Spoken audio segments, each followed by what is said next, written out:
यहाँ पे आपको खैबर पख्तूनख्वा से बताएंगे, जहाँ जिला मालाकंड तहसील दरगई व दरगाह मशीन कॉलोनी में सफीना अल-मसाकिन वेलफेयर फाउंडेशन के ज़ेर तमाम माहाना इजलास ज़ेर सदारत चेयरमैन मौलाना फवाद अली साहब मुनक्किद हुआ है। इजलास में मुश्ताक अहमद, शराज खान, नुमान खान और चेयरमैन सफीना अल-मसाकिन वेलफेयर फाउंडेशन के चेयरमैन मौलाना फवाद अली साहब ने खिताब किया।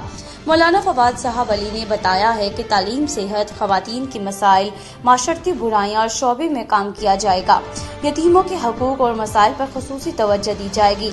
मजीद देखते हैं मेगा न्यूज के रिपोर्टर सरजमीन खान की रिपोर्ट में।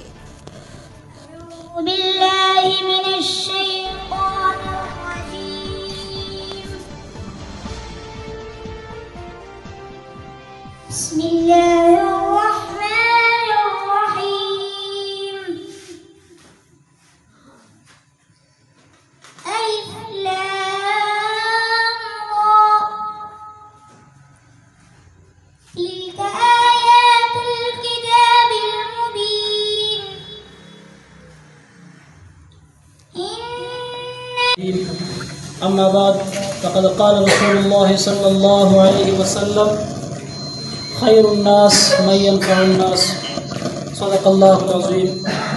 द टोलो न मख़के खुज़ा the they foundation the Safina अल-मसाकिन द काबिनी और द अराकीनो द मौलाना फवाद अली से दो जवाब ورکړو.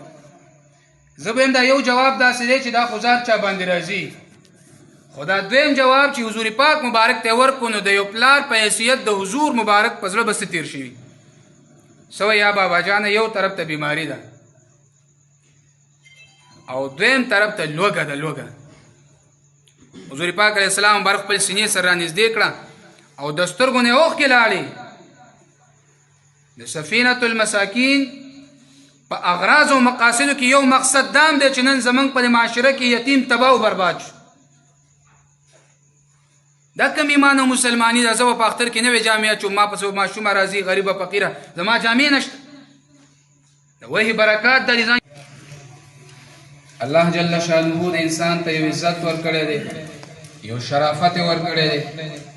قرآن کې الله فرمایي با بني آدم باندې اکرام کړی دی، عزت مې ورته ورکړی، ما په ډېر بهترین شکل کې پیدا کړی دی. حضور پاک علیه الصلاة والسلام مبارک فرمایي نظر رسول الله صلی الله علیه وسلم. مشران ما د مخامخ شاته ملیان صاحبان ټول ته په جمع سلام کوم. د سلام نه پس فاؤنډیشن د رازو جواد امیر صاحب دی، فواد امیر صاحب